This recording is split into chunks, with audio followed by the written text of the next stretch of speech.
चलो आ गए सब अंदर भाई। Good morning sir. Good morning good बेटा। Morning sir.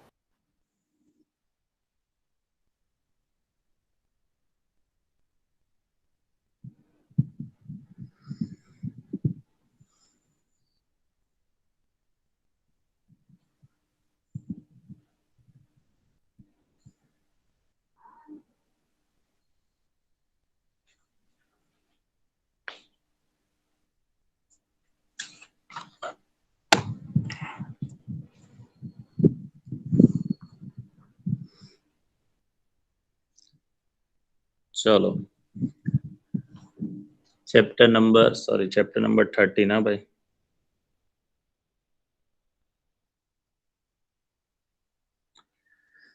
Second part, second last chapter, chapter number 13, nucleus. चलो तो पहले हम लोग डिस्कस करते हैं जनरल इंट्रोडक्शन।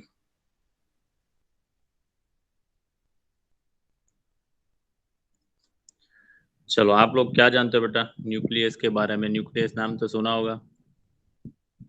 हाँ सर, सुना है। चलो न्यूक्लियस में क्या होता है?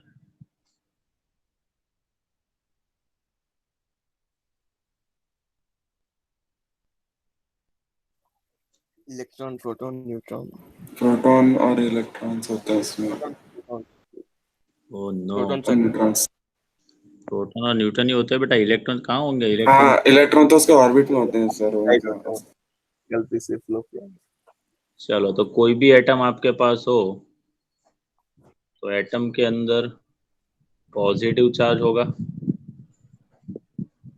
एंड न्यूट्रॉन्स होंगे, ठीक है। चलो 2 में रुकना बेटा। हाँ सर।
चलो जनरल इंट्रोडक्शन में बेटा हम लोगों ने ऐसा पढ़ा कि एटम के अंदर पॉजिटिव चार्ज होता है एंड न्यूट्रॉन होता है, एंड टोटल मास जो एटम है बेटा उसका total mass which is concentrated at the centre of the atom, ठीक है, जो उसका टोटल मास होगा, उसका जो टोटल मास होगा, total mass is concentrated at the center of the atom which is called nucleus। तो न्यूक्लियस मतलब क्या बेटा कि कोई भी एटम के अंदर पॉजिटिव चार्ज तो होगा ही, न्यूट्रॉन भी होगा, और एटम का जो टोटल मास होगा which is always concentrated at the centre of the atom, so that is called the nucleus of the atom. ठीक है, जो उसका रेडियस है, radius of nucleus is much smaller than the atom. ठीक है, atom का जो रेडियस है उससे न्यूक्लियस का रेडियस बहुत ही छोटा है। ठीक है, इधर लिख सकते हैं हम लोग, the radius of atom is much smaller than the atom। चलो, बेसिकली रदरफोर्ड ने वो अल्फा स्कैटरिंग वाला जब पार्टिकल्स, अल्फा पार्टिकल स्कैटरिंग वाला एक्सपेरिमेंट शायद आप लोगों ने केमिस्ट्री में पढ़ा है, हाँ या ना? Yes sir. Yes sir. हाँ, तो उसमें कुछ आप लोगों ने ऐसा पढ़ा था कि स्कैटरिंग ऑफ अल्फा पार्टिकल्स जो है demonstrate at the radius of the nucleus smaller than the radius of the atom by factor 10 to the power 4। मतलब क्या है कि न्यूक्लियस की जो रेडियस है वो एटम की रेडियस से 10 टू द पावर 4 कम है। ठीक है, तो जो रेशियो जो है बेटा ऐसा हम लोग लिख सकते हैं, nucleus is smaller then the radius of an atom by factor about 10 to the power 4। मतलब न्यूक्लियस का जो रेडियस है बेटा वो 10 टू द पावर 4 के कम है एज कंपेयर टू एटम। चलो, तो अभी वॉल्यूम के लिए मुझे फाइंड करना है, तो ये वॉल्यूम तो हम लोग फाइंड कर सकते हैं बेटा। चलो, volume of nucleus divided by मैं करता हूँ वॉल्यूम ऑफ एटम। चलो, इक्वेशन आप लोगों को पता ही है, 4/3 पाई आर क्यूब। तो आर की जगह पर न्यूक्लियस की radius 10 to the power -4 14 meter एक, और ये 4/3 pi 10 to the power -10 cube. याद है ना, अभी लिखा भी, radius of an atom is much smaller than that of atom, nucleus का जो रेडियस है which is smaller than the radius of atom by factor 10 to the power -4। तो ये 14 है, तो ये उससे 4 टाइम्स ज्यादा है। चलो, 4/3 पाई कैंसिल, कितना आंसर आएगा बताओ भाई? 14 3 जा -42, 10 3 जा 30, -42 + 30 कितना आएगा? 10 टू द पावर -12। ठीक है, तो ऐसा हम लोग लिख सकते हैं। अभी ये क्रॉस मल्टीप्लाई करिए, ये एटम ऊपर जाएगा तो ऐसा लिख सकते हैं, volume of nucleus is equal to 10 to the power -12 times volume of atom. तो किसका, न्यूक्लियस का वॉल्यूम ज्यादा है या एटम का वॉल्यूम ज्यादा है, ये बताओ यहाँ से अभी।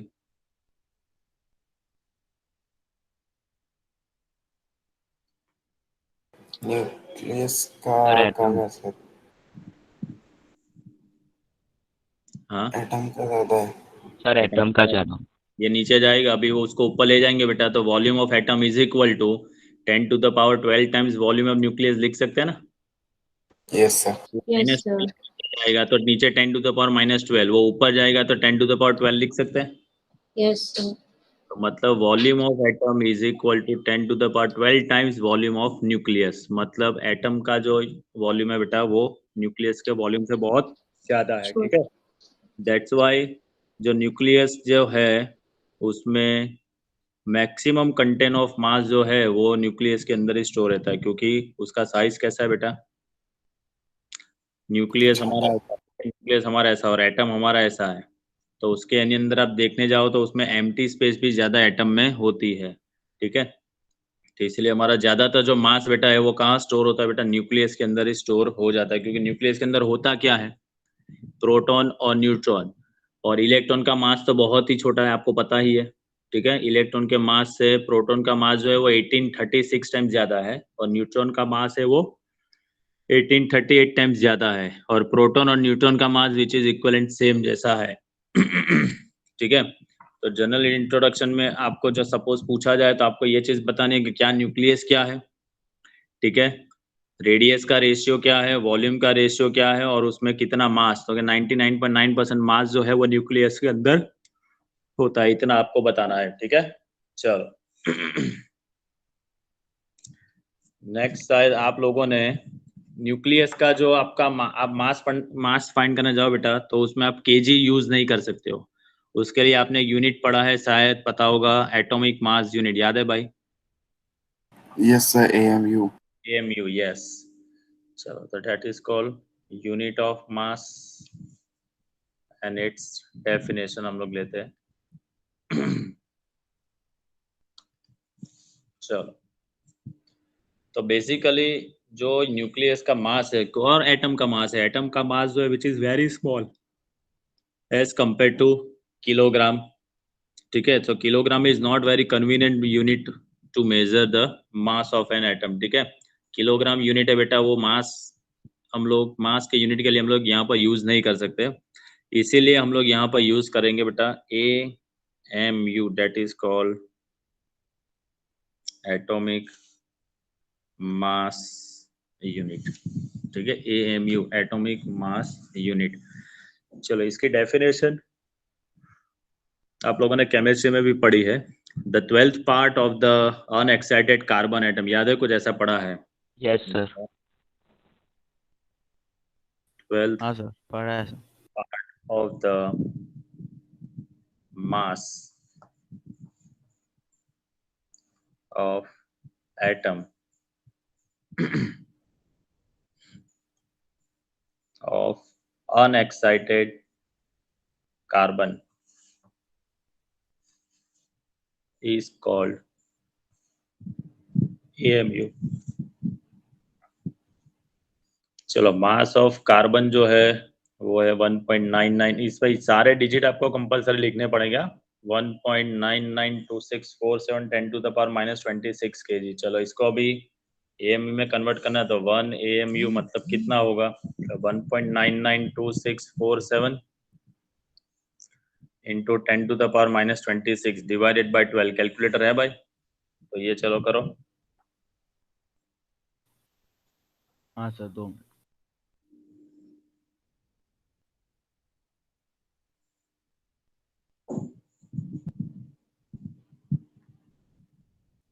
0.166.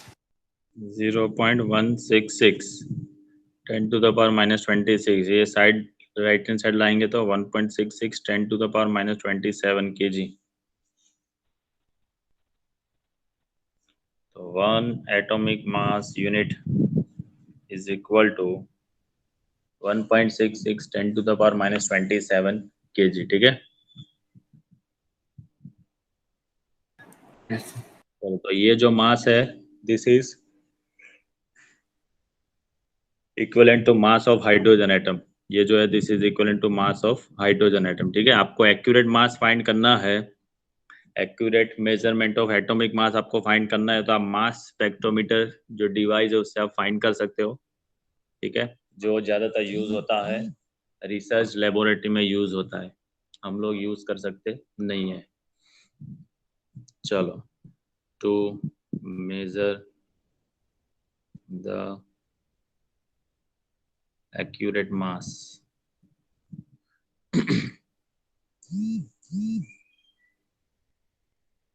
with the help of mass spectrometer।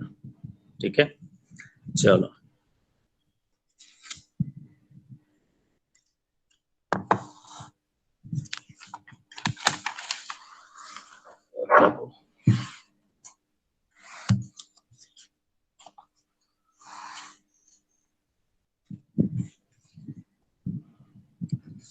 चलो अभी सिंपल सी बात बेटा कि एटम को कैसे रिप्रेजेंट किया जाए। तो क्वेश्चन कुछ ऐसा हम लोग बना लेते हैं, how is an atom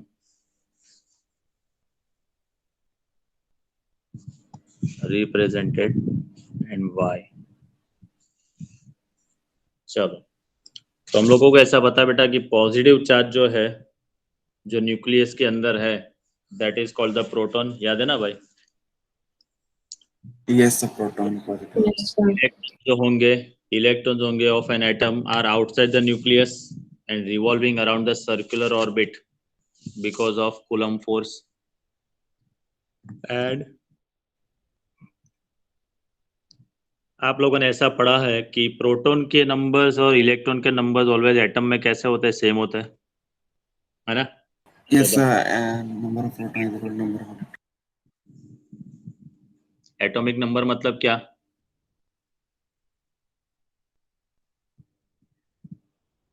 sir वो टेबल में वो कौन से नंबर पे आता है उसको एटॉमिक नंबर बोलते हैं ना.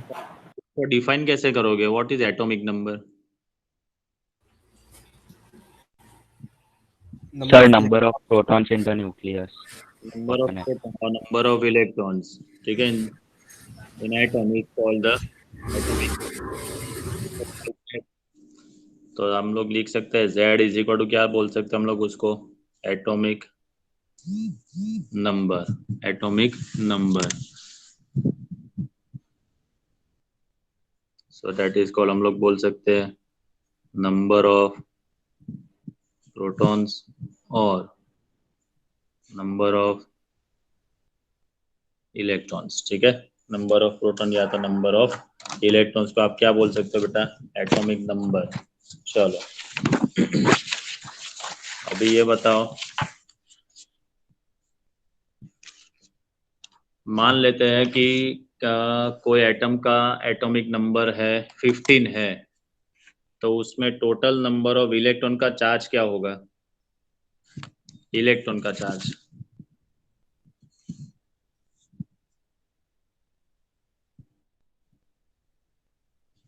टोटल चार्ज ऑफ इलेक्ट्रॉन आप क्या लिख सकते हो बेटा? एक इलेक्ट्रॉन का चार्ज होगा E जितना, तो 15 का कितना होगा? तो आप 15 लिख सकते हो ना.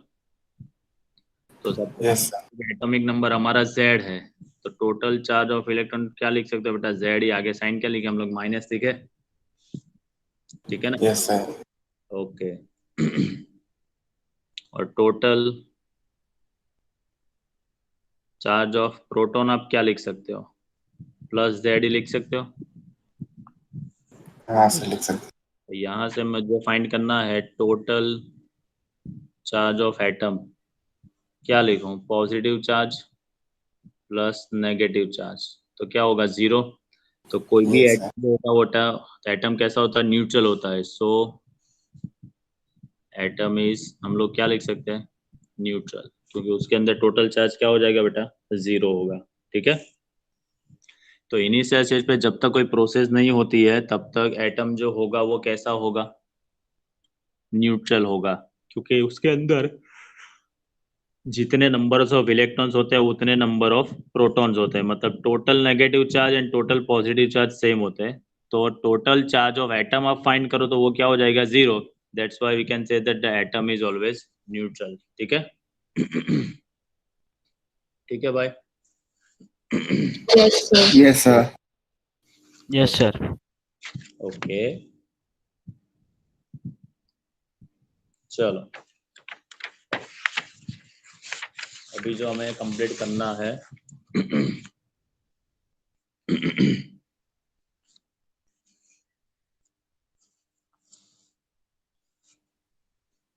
चलो, बेसिकली हम लोगों को जो टर्म्स पढ़ने हैं वो पढ़ने हैं. न्यूक्लियन क्या है?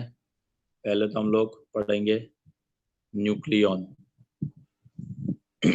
चलो बताओ, न्यूक्लियन मतलब क्या? किसी को पता है भाई? न्यूक्लियन मतलब Yes. The number of Sir, proton neutron proton. जो न्यूक्लियस के अंदर होते हैं ना, तो उसको लिखना हो तो आप ऐसे लिख सकते हो. The sum of total number, मतलब the sum of number of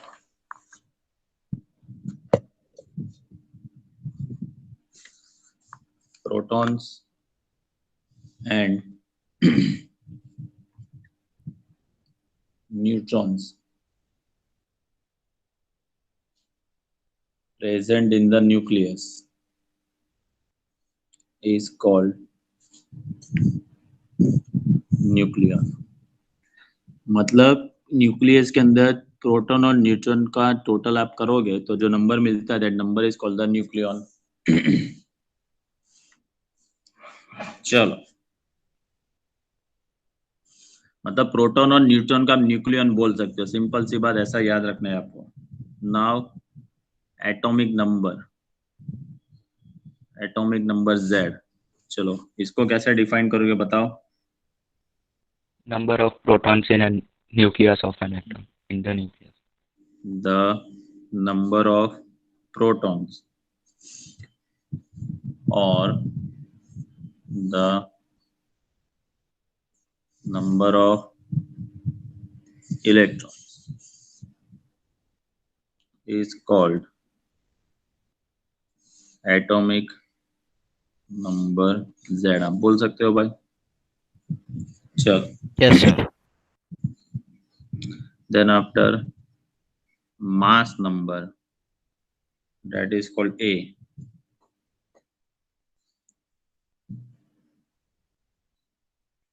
total mass of proton and neutron का आप एडिशन करोगे तो आपको क्या मिलेगा बेटा. Mass number. ठीक है. द टोटल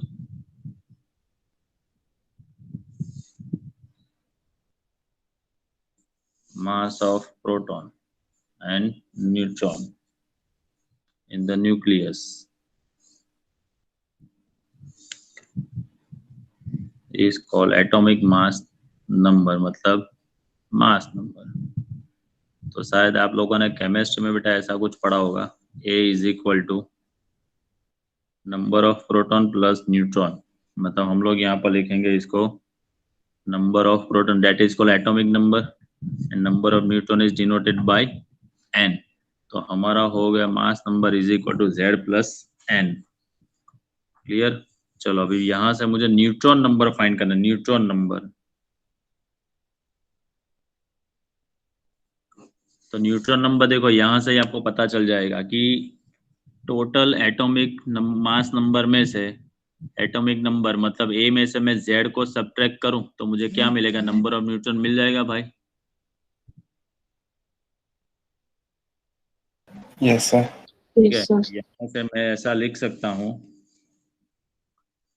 कि भाई A minus Z is equal to क्या लिख सकते हैं हम लोग. n लिख सकते हैं ना. मान लो कि समझो बेटा मेरे पास ऐसा है 11 सोडियम 23 ऐसा है. तो ये 11 को हम लोग क्या बोल सकते हैं बेटा. Atomic number Z. और 23 को क्या बोल सकते हैं. Atomic mass number. उसको बोल सकते हैं हम लोग A. अभी मुझे न्यूट्रॉन फाइंड करना है तो ये A में से मतलब 23 में से 11 को मैं 11.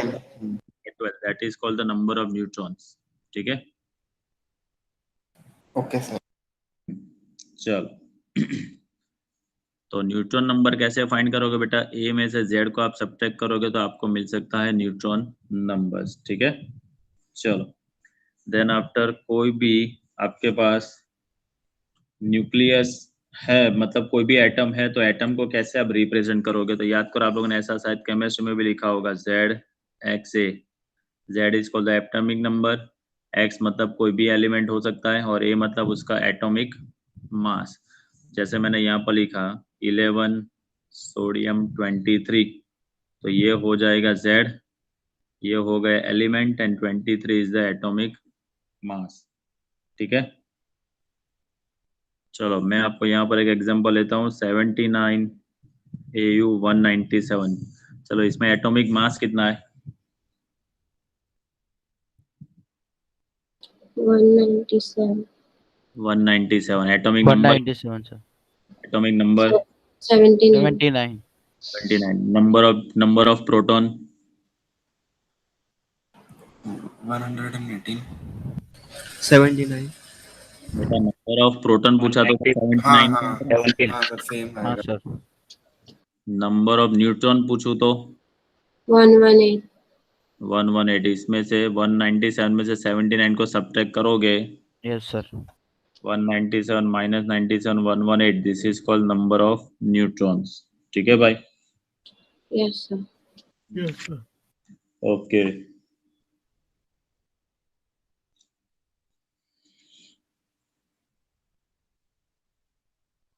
चलो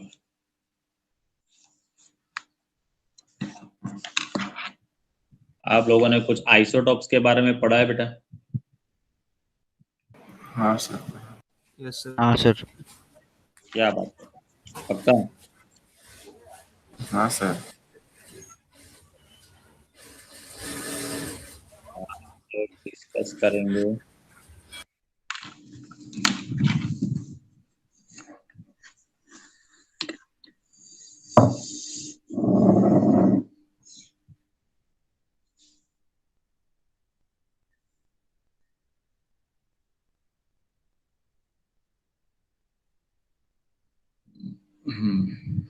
तो यहाँ पर पहले हम लोग डिस्कस करते हैं types of atoms.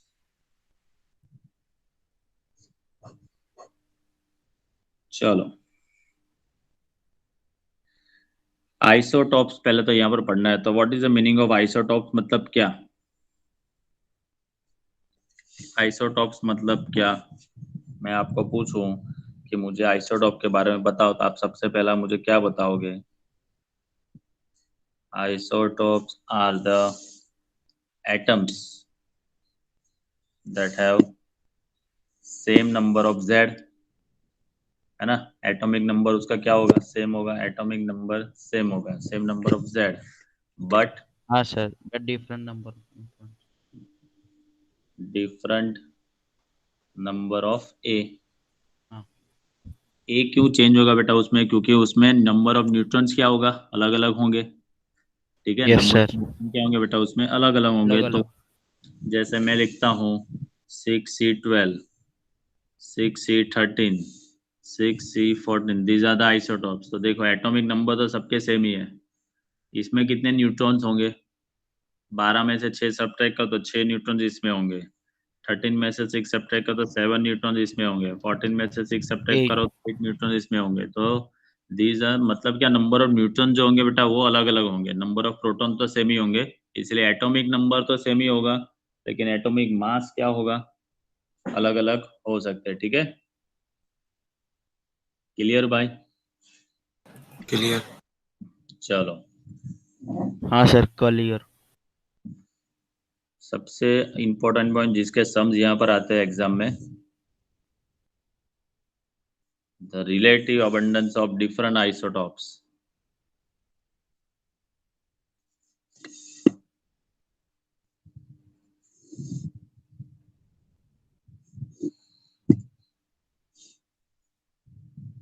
differs from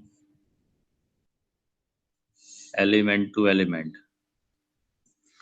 ठीक है, आइसोटॉप जो है वो हर एलिमेंट के सेम नहीं होते, वो सबके अलग अलग हो सकते हैं। चलो एक एग्जांपल लेते हैं कि क्लोरीन जो है, क्लोरीन शायद नाम तो पता ही है ये। क्लोरीन जो बनता है बेटा, तो क्लोरीन जो बनता है वो उसके 2 आइसोटॉप के मास से बनता है। ठीक है, 2 आइसोटॉप है उसके, उसके मास से बनता है। सपोज एक का मास है 34.98 AMU जितना है, और दूसरे का मास है 36.98 U का मास है। ठीक है, चलो मतलब ये हाइड्रोजन एटम से 34.98 टाइम्स ज्यादा है एक आइसोटॉप का मास, और दूसरे का मास 36.98 टाइम्स ज्यादा है हाइड्रोजन के मास से। अभी ये जो है, ये क्लोरीन के अंदर 34.98 U जितना जो मास वाला है, उसका जो परसेंटेज है वो 75.4% होगा। इसका परसेंटेज होगा 24.6% होगा। ठीक है, मतलब उसका वेटेज की बात कर रहे हैं कि जब भी क्लोरीन बनता है तो ये आइसोटॉप का वेटेज अंदर 75.4% जितना होता है, और ये आइसोटॉप का वेटेज है उसको 24.6% जितना होता है। चलो, तो मुझे क्लोरीन का एवरेज मास मुझे फाइंड करना है। एवरेज मास ऑफ क्लोरीन मुझे फाइंड करना है। कैसे फाइंड करेंगे? चलो ये मेथड आप लोगों ने पढ़ी हो तो मुझे नहीं पता है, इसको आप लोग बोल सकते हो weighted average method. Weighted average method मतलब क्या कि इसका वेटेज इनटू उसका मास। प्लस इसका वेटेज इंटू उसका मास डिवाइडेड बाय परसेंटेज किस पे काउंट होते हैं बेटा 100 पे। इसका एडिशन करो तो आपको 100 ही मिलेगा। 70 बाई 72 70 और 20 90 99 और 6 4 100 है सर। 100 हो जाएगा। ठीक है, तो कैसे फाइंड करोगे 75.4 into 34.98 plus 24.6 into 36.98 divided by 100। चलो कैलकुलेटर से ये मल्टीप्लाई करो बेटा 75.4 इंटू 34.98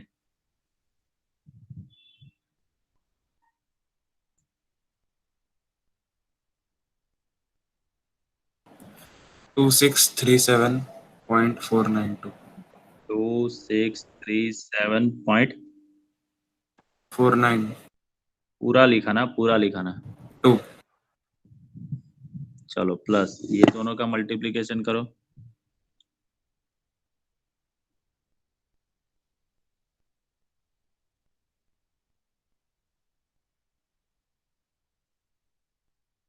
909.708 डिवाइडेड बाय 100। चलो एडिशन करो दोनों का और 100 से डिवाइड करो।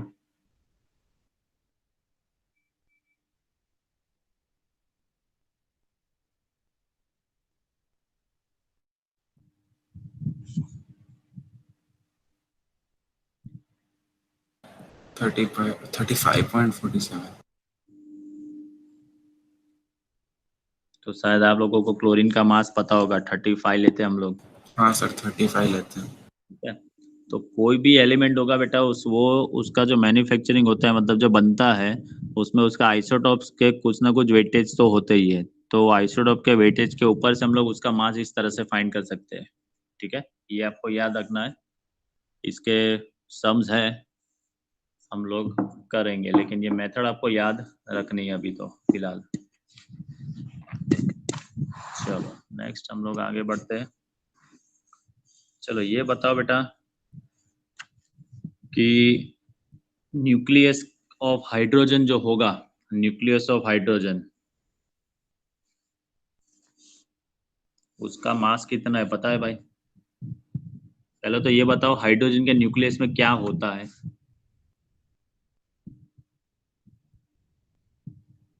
हाइड्रोजन के सर न्यूक्लियस, एक प्रोटॉन और एक न्यूट्रॉन। चलो ओके। पहली बात बेटा जो नॉर्मल हाइड्रोजन होता है उसमें न्यूट्रॉन तो होते ही नहीं है। Neutron sir. के अंदर होंगे तो वो आइसोटॉप बनेंगे मतलब ड्यूटेरियम। हाँ सर, तो एक इलेक्ट्रॉन एक प्रोटॉन। हाँ, मतलब न्यूक्लियस में सिर्फ एक प्रोटॉन ही होगा। हाँ सर। ठीक है, तो हम लोगों ने ऐसा पढ़ा ही in atom of hydrogen there is no neutron but have only one proton। चलो तो उसके अंदर जो मास ऑफ प्रोटॉन है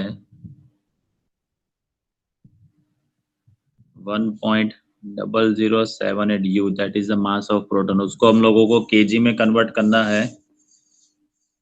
और जो हाइड्रोजन के अंदर ये प्रोटॉन जो का वो जो मास है बेटा वो कितना परसेंट होता है पता है? 99.985%, क्योंकि और तो कोई है नहीं अंदर। ठीक है, तो इसका मल्टीप्लिकेशन करो पहले तो। चलो 1.0078 इंटू 99.985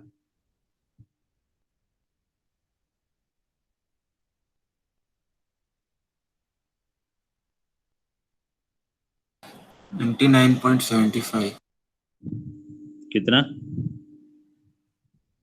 99.75 99.75। चलो नो सर एक ही सेकंड, थोड़ी सी मिस्टेक है। एक सेकंड।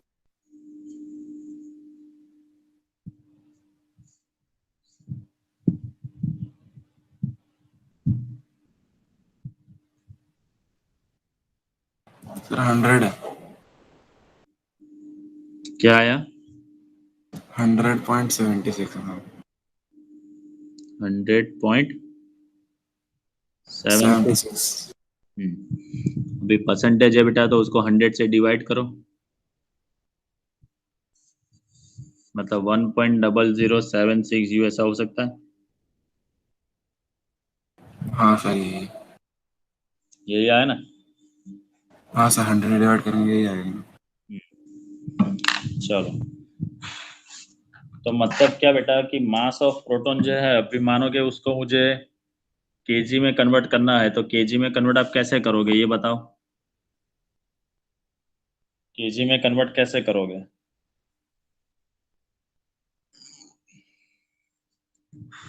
अभी हम लोगों ने रिलेशन पढ़ा बेटा, 1 AMU मतलब 1.66 10⁻⁻27 kg, yes sir. Yes, sir. ठीक है। तो अभी इसको आप क्या करोगे, 1.0076 है, उसको आप 1.66 10⁻⁻27 kg से मल्टीप्लाई करोगे, तो मास ऑफ प्रोटॉन आपको मिल जाएगा। हाँ ये जो सर। है बेटा AMU में से 1 AMU मतलब क्या हम लोगों ने पढ़ा है, 1.66 10⁻⁻27 kg, मतलब AMU में से kg में जाना है, तो इससे आपको मल्टीप्लाई कर देना है, ठीक है। तो इससे आपका मास ऑफ प्रोटॉन आप फाइंड करोगे तो अप्रोक्स आपको मिलेगा 1.672 10⁻⁻27 kg। This is called the mass of proton. ये याद रखनी है वैल्यू, हाँ भाई पप्पू लोग। Okay sir 1.6 into 10⁻27। Okay, sir. चलो, अभी मैं आपको ऐसा बोलूं कि आइसोटॉप जो है बेटा इसके ड्यूटेरियम और ट्रिटियम, ड्यूटेरियम और ट्रिटियम जो है, तो उसके अंदर आपको पता है कि नंबर ऑफ न्यूट्रॉन्स कितने होंगे। ड्यूटेरियम का कंस्ट्रक्शन किसी को पता है? नॉर्मल हाइड्रोजन कैसे लिखा जाता है? 1H0 ऐसा 1H कि 1H1 1H1 लिखते हैं सर। फिर ड्यूटेरियम लिखना है तो 1H2, 1H2। ट्रिटियम लिखे तो 1H3। चलो, तो इसके अंदर आप देखने जाओ तो रेशियो ऑफ मास क्या होगा बेटा, इसको 1:2:3 ऐसा होगा ना, मास, मास इन रेशियो आपको पूछा जाए, हाइड्रोजन, ड्यूटेरियम एंड ट्रिटियम का आपको मास पूछा जाए इन टर्म्स ऑफ रेशियो, तो आप क्या लिखोगे 1:2:3, ठीक है। Okay sir. चलो, ये बात हो गई प्रोटॉन की। अभी जो हमें बात करनी है वो न्यूट्रॉन की। तो न्यूट्रॉन कैसे जनरेट हुए? न्यूट्रॉन शायद आप लोगों ने हिस्ट्री में कुछ पढ़ा हो, किसी को याद है भाई, किसने फाइंड किए थे?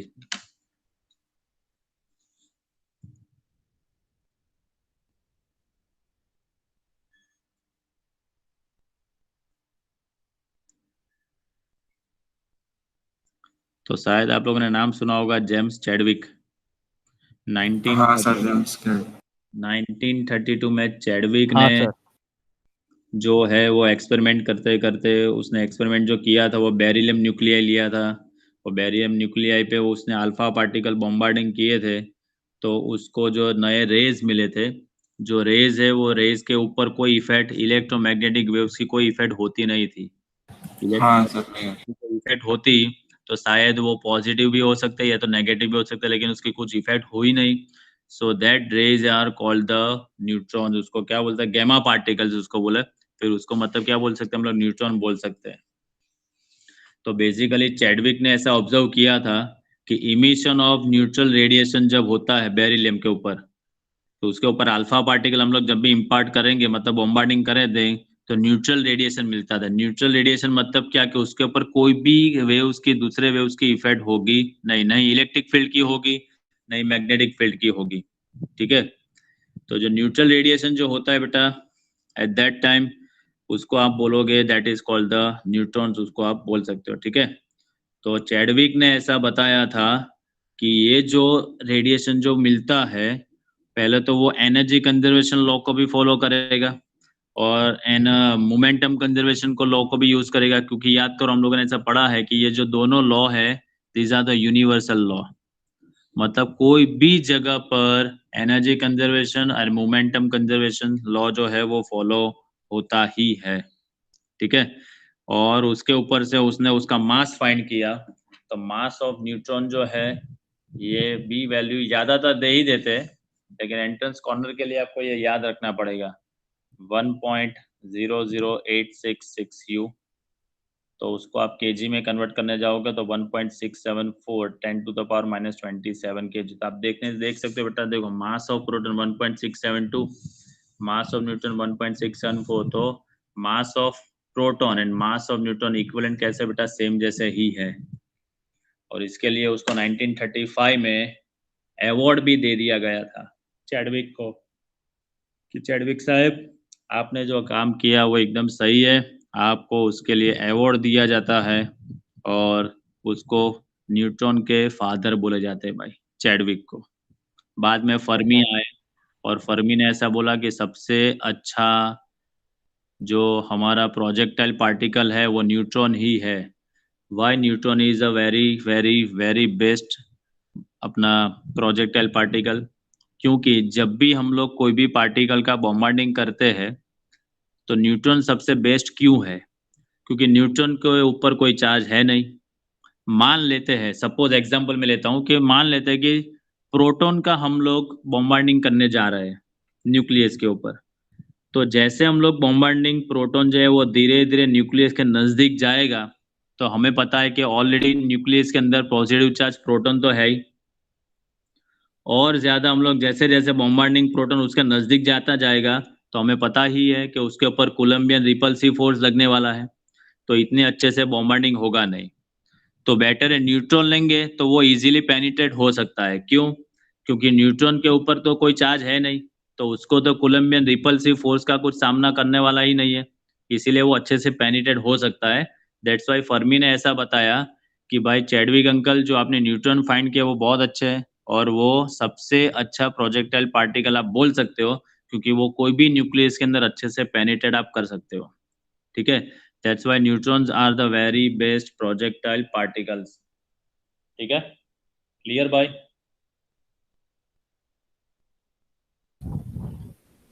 Yes sir. ओके चलो। Yes sir, clear. ये उसकी हिस्ट्री है। आपको यहाँ पर सबसे समझने वाली बात ये है, mass of proton and mass of neutron are equivalent, same जैसे ही है, ठीक है। चलो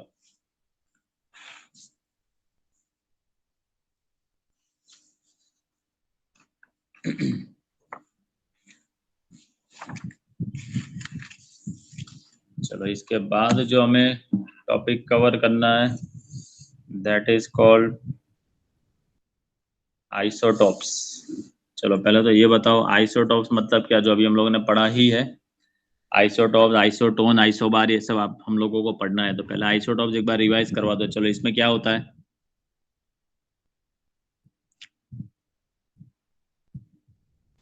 sir number of neutron same होता है, नंबर ऑफ न्यूट्रॉन्स अलग होते हैं, प्रोटॉन सेम होता है। मतलब हम लोग शॉर्ट में ऐसा लिख सकते हैं जेड सेम हाँ, और एंड ए ए डिफरेंट। ठीक है।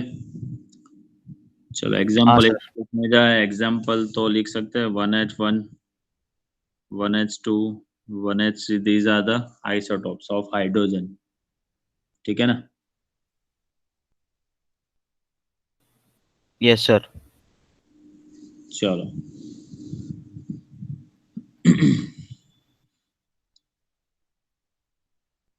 और एल्स, चलो मैं आपको पूछूं,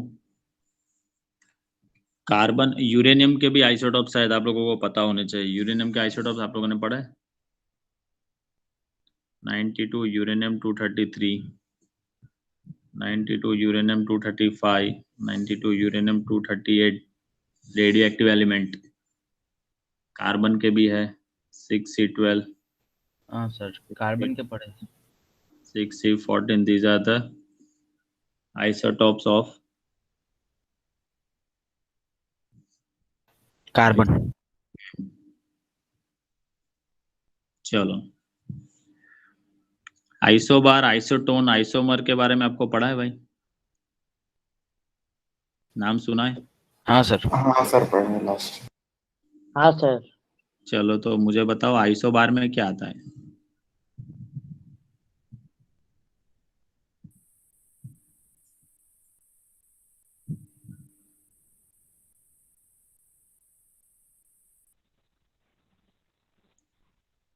नहीं पता। क्या बात करो, केमिस्ट्री में तो आया ही होगा ये। हाँ सर, पर याद नहीं है। सर उसमें जो केमिकल एलिमेंट होते हैं वो सेम होते हैं, लेकिन कौन सा, हाँ न्यूक्लियन, अपना आइसोमर न्यूक्लियन। पता है, आइसोबार नहीं पता।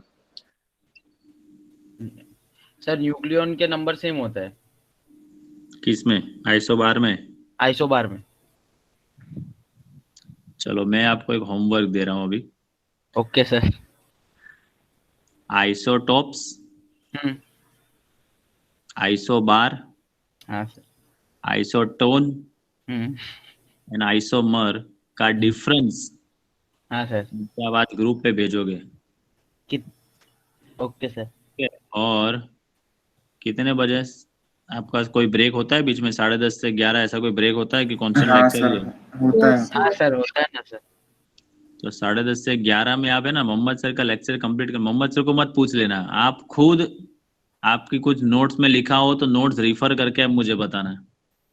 Okay sir. क्योंकि ठीक है। बेटा ये तो आपने पढ़ लिया है तो शायद याद होना चाहिए। चलो ठीक है, लेकिन ये आप होमवर्क में आपको दे रहा हूँ, आपको ये मुझे डिफरेंस क्या है ना वो सब में आपको माइनर माइनर डिफरेंस जो है वो मुझे आपको बताना है। तो आप पहले आप मुझे फाइंड करके बताओगे कि आइसोटॉप्स में क्या होता है, आइसोबार में क्या होता है, आइसोटोन में क्या होता है ना आइसोमर में क्या होता है। हाँ सर। ठीक है? कितने बजे तक? 10:30 से 11 के बीच में आप मुझे बताओगे।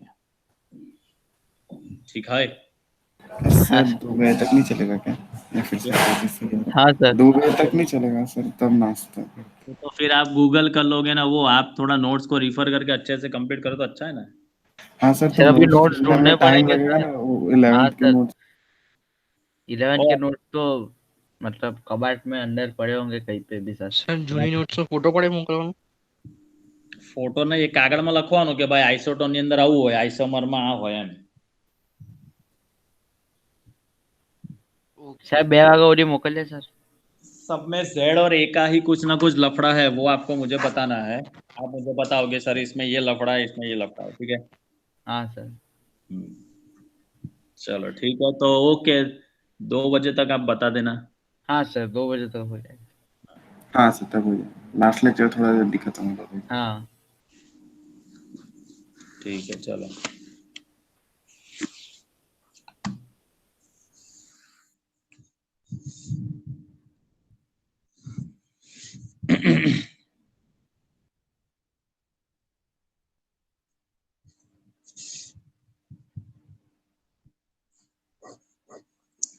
Radius of nucleus.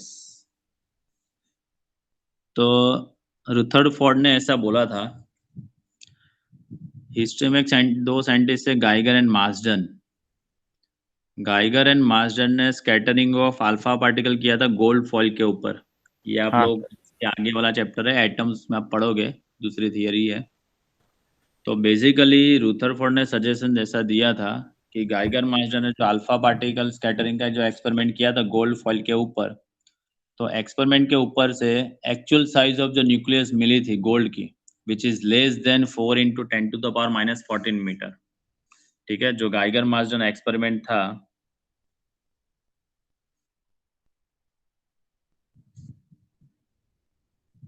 Geiger and Marsden जो एक्सपेरिमेंट था, वो एक्सपेरिमेंट के अंदर वो एक्सपेरिमेंट क्या था? अल्फा पार्टिकल्स आर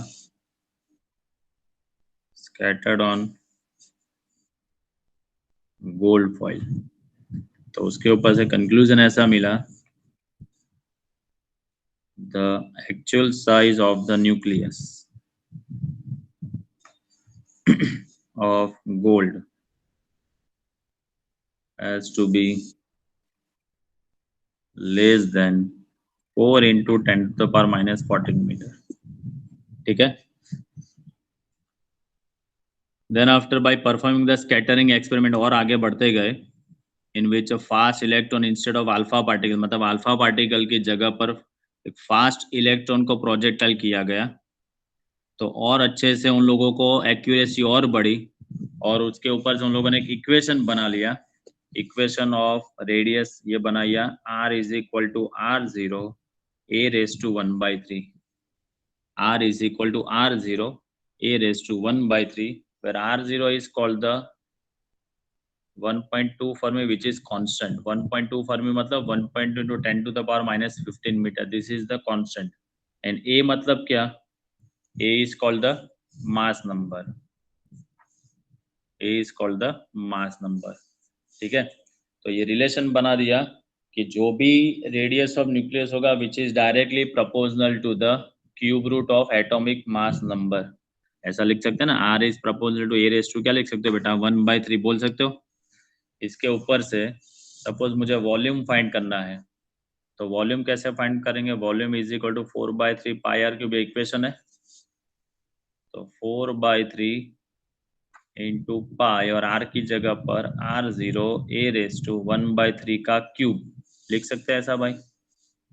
चलो 4/3 पाई, ये r0 का भी क्यूब होगा और a रेज टू 1/3 का क्यूब, तो 3 कैंसिल, तो क्या आ जाएगा a, तो वॉल्यूम आ गया बेटा 4/3 पाई r0 क्यूब है, तो ऐसा लिख सकते हैं 4/3 तो कांस्टेंट है, पाई कांस्टेंट है, r0 कांस्टेंट है, तो volume is directly proportional to the atomic mass number, आप बोल सकते हो भाई, यस सर। है ना। चलो नाउ मुझे suppose density of nucleus find करनी है। चलो डेंसिटी की बेसिक फॉर्मूला बताओ बेटा। Mass upon volume. Mass upon volume, mass कितना होगा मैं लिख सकता हूँ ma। चलो ये किसी को पता चला किसे कैसे ma आया, एक प्रोटॉन का मास मैं m लेता हूँ, तो एटॉमिक नंबर a होंगे, तो उसके टोटल मास कितने होंगे, मान लेते हैं जैसे 11 सोडियम 23 है, तो इसका एटॉमिक नंबर क्या है 23। एक प्रोटॉन या एक न्यूट्रॉन का मास आप m लेते हो, तो 23 के कितने होंगे, तो 23 m आप लिख सकते हो ना।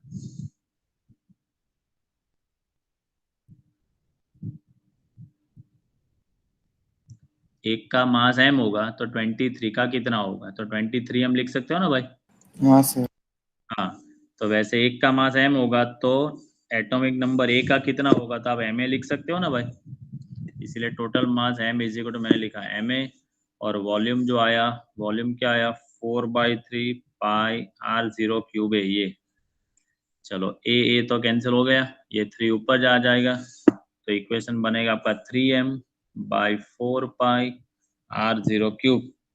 तो आप देख सकते हो कि डेंसिटी ऑफ न्यूक्लियस जो है does not depend on mass number. देखो ये 3 कांस्टेंट है, m mass of proton constant है, 4 कांस्टेंट है, पाई कांस्टेंट है, r0 कांस्टेंट है, तो nucleus of density is always constant, never depends on atomic number.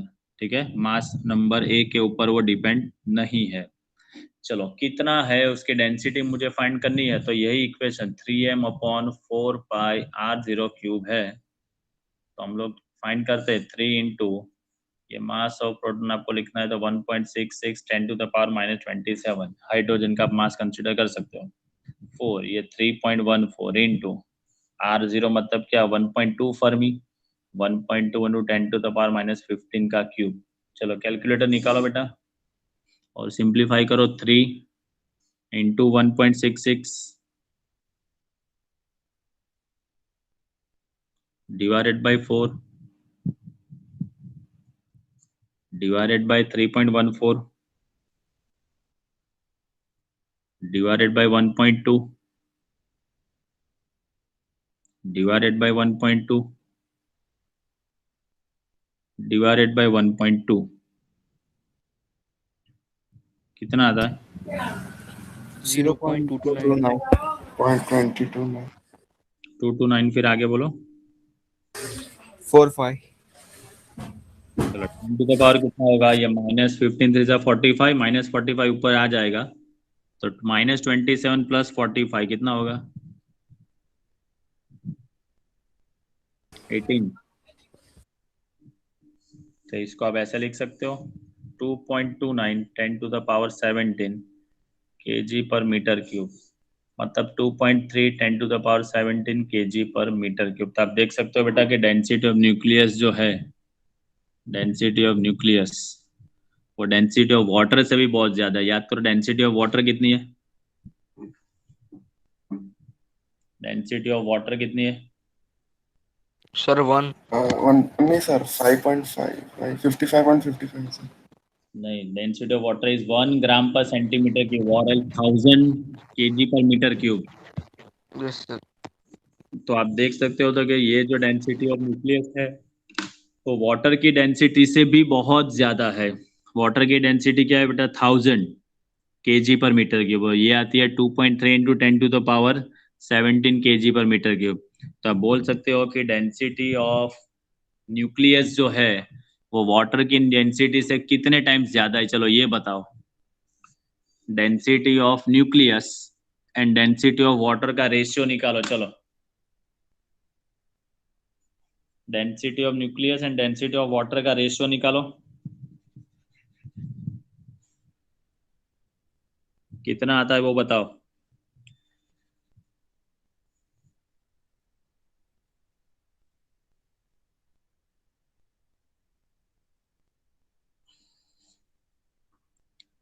कितना आता है? Density of nucleus divided by density of water, मतलब 1000 करना है। 2.3 into 10⁻15 2.3 इंटू 10⁻14। 14 हाँ, मतलब डेंसिटी ऑफ न्यूक्लियस जो है वो 2.3 इंटू 10⁻14 टाइम्स वाटर, मतलब इतनी न्यूक्लियस की डेंसिटी है। ठीक है, इसीलिए density of nucleus is very large because atom has a large amount of empty space. क्योंकि न्यूक्लियस तो बहुत छोटा है, एटम के और भी न्यूक्लियस के आजू बाजू बहुत ही एम्प्टी स्पेस है, इसीलिए उसकी डेंसिटी क्या होती है बेटा? ज्यादा हो जाती है। ठीक है भाई, अपू लोग, हाँ सर ठीक है। ये इक्वेशन जो है ये आपका एक सम भी है कि prove that the density of nucleus is not depend on atomic number, mass atomic number उस पर डिपेंड नहीं है। Yes sir. और ये एक बहुत ही इंपॉर्टेंट फॉर्मूला है, R is equal to R0 a⁻1/3। ठीक है भाई, चलो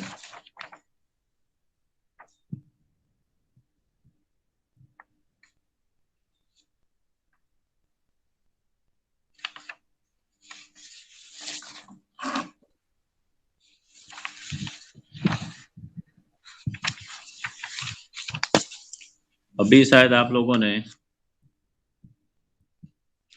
Einstein theory of special relativity कुछ पढ़ी है आप लोगों ने? E is equal to mc square वाली sir. E is equal to mc, चलो इतना तो आपको पता ही है, वो अच्छा है। हाँ सर। तो from the theory of special relativity Einstein ने ऐसा बताया गया था कि mass is also the another form of energy. Mass के ऊपर से आप एनर्जी भी फाइंड कर सकते हो और एनर्जी के ऊपर से आप मास भी फाइंड कर सकते हो। देखो काइनेटिक एनर्जी का इक्वेशन क्या है? हाफ mv², तो उसमें मास का रोल है ना। ठीक है, तो मतलब आइंस्टाइन अंकल ने ऐसा बताया था कि mass is also the another form of energy, मतलब मास के ऊपर से भी आप एनर्जी फाइंड कर सकते हो। ठीक है, तो मास एंड एनर्जी जो हो गए वो एक दूसरे के क्या है? पर्याय है। पर्याय मतलब क्या? Two sides of the same coin. जैसे कि मास के ऊपर से एनर्जी भी फाइंड कर सकते हो, या तो एनर्जी के ऊपर से आप मास भी फाइंड कर सकते हो। Another the equation is E is equal to mc², where m is called the mass and c is called the velocity of light। चलो velocity of light की वैल्यू बताओ। 3 into 10⁻8। ओके, हाँ सर। हम्म, तो experimental verification of Einstein mass energy relation जो है, जो E is equal to mc square है, actually सही रिलेशन क्या है बेटा? E is equal to delta mc square. E is equal to delta mc square, where delta m is called the mass defect. delta m is called the mass defect, क्योंकि जब भी nuclear reaction होती है बेटा तो मास में little bit defect आती ही है. डिफेक्ट मतलब क्या? कि मास या तो बढ़ता है या तो थोड़ा बहुत कम होता है. That is called the mass defect. ठीक है, तो जब भी एनर्जी जनरेट होती है in nuclear Yes, sir. Reaction, तो which is always in the form of mass defect, that is called E is equal to delta mc square. Never we use mc square. ठीक है, we always use the E is equal to delta mc square, where delta m is called the mass defect. ठीक है, चलो. So the concept is important, is understanding the nuclear mass and the interaction of nuclei with one another. मतलब जब भी एक nuclear दूसरे nuclear के साथ कुछ ना कुछ रिएक्शन करेगा तो उसके अंदर थोड़ी बहुत तो मास डिफेक्ट होने वाली है. एंड दिस मास डिफेक्ट, ये जो मास डिफेक्ट है, वो मास डिफेक्ट की वजह से क्या जनरेट होती है बेटा? एनर्जी जनरेट होती है. E is equal to delta M C square, वो हम लोग पढ़ेंगे. ठीक है भाई, चलो. मास डिफेक्ट, मैं आपको एक मास डिफेक्ट देता हूँ. 1 AMU है. कितना है? 1 AMU. तो क्या आप एनर्जी फाइंड कर सकते हो? मास डिफेक्ट डेल्टा एम में आपको देता हूँ बेटा 1 AMU, तो उसके ऊपर से आप कितनी एनर्जी जनरेट होती है वो आप बता सकते हो? हाँ सर. कैसे, कौन सा equation? E equal to mc square. हाँ, तो m इज इक्वल टू क्या लोगे बेटा? Sir 1 AMU. 1 AMU मतलब केजी में उसको कन्वर्ट कर दो. 1.66 10 टू द into पावर. 10 minus Power 27. minus. हाँ सर. हाँ, ठीक है. इंटू सी की वैल्यू क्या लोगे? 3 into 10 की power 8. 8 का स्क्वायर करके आंसर बताओ. चलो, हाँ सर.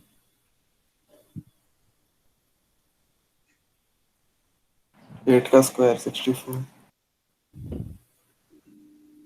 सर 9 into 10 की power 64. 64. हाँ. बेटा एएमयू को केजी में कन्वर्ट करो. 1.66 10 to the power -27 into 9 into 10 to the power 16.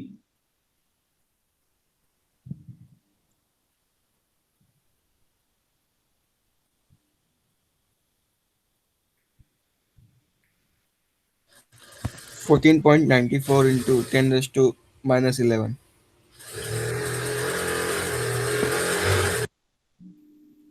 Scooter पे बैठ के पढ़ रहा है क्या भाई?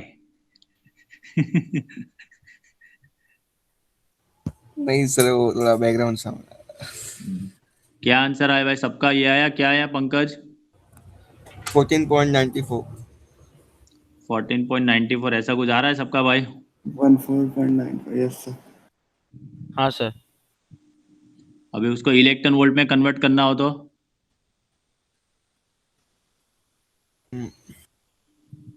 So 1 electron volt is equals to कितना होगा? फोर रिलेशन बेटा 1.6 into 10. 1.10 to the power minus 19.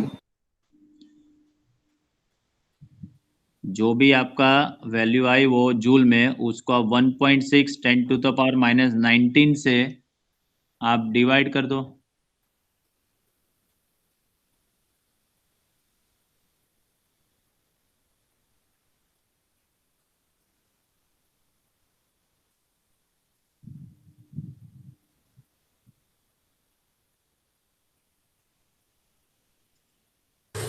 $9.3375 into 10 raised to 30. ठीक है, मतलब जब भी आपको कोई मास डिफेक्ट बेटा एएमयू में आती है तो उसको आपको एनर्जी फाइंड करनी है, तो आपको क्या करना पड़ेगा? पहले तो वो मास को आप एएमयू से आप केजी में कन्वर्ट करो, और केजी में कन्वर्ट करने के बाद उसको 3 इंटू 10 टू द पावर 8 का स्क्वायर से मल्टीप्लाई करो, तो जो भी आंसर आएगा वो आपका जूल में आएगा. जूल के ऊपर से आपको इलेक्ट्रॉन वोल्ट फाइंड करना है, तो 1.6 10 टू द पावर -19 से आप उसको डिवाइड कर दो. ठीक है, तो जो भी आंसर आएगा which is in the form of electron volt. Okay sir. चलो, तो इसके जो क्वेश्चन मैंने कंप्लीट किया बेटा उसके मैं आपको फोटो कॉपी भेजता हूँ, वो आपको कंप्लीट करने हैं और उसको लर्न करके एक बार लिख लेना है।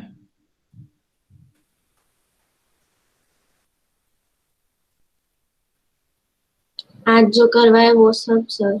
आज जो ठीक हुआ है ना सर। आज के आज कर लेना बेटा, ओके क्योंकि सर। कल के लेक्चर में वो बाइंडिंग एनर्जी जब पढ़ेंगे तब ये सब चीजें अंदर आने वाली है। और आपको एक होमवर्क मैंने दिया है, आइसोटोप हम आपको 2 बजे तक भेज देंगे। हाँ एंड सर। आइसोमर, ठीक है। ओके हाँ सर। सर। हाँ चलो, ये मैं अभी भेजता हूँ बेटा पीडीएफ आपको, वो आप एक बार अंदर से लर्न कर लेना, ठीक है। हाँ सर। हाँ चलो। Okay sir, thank you sir, bye sir. Okay sir, bye sir. Okay sir, bye sir, thank you sir. जय हिंद। बाय सर ये भेजनी है। हाँ भेजनी है, बाय।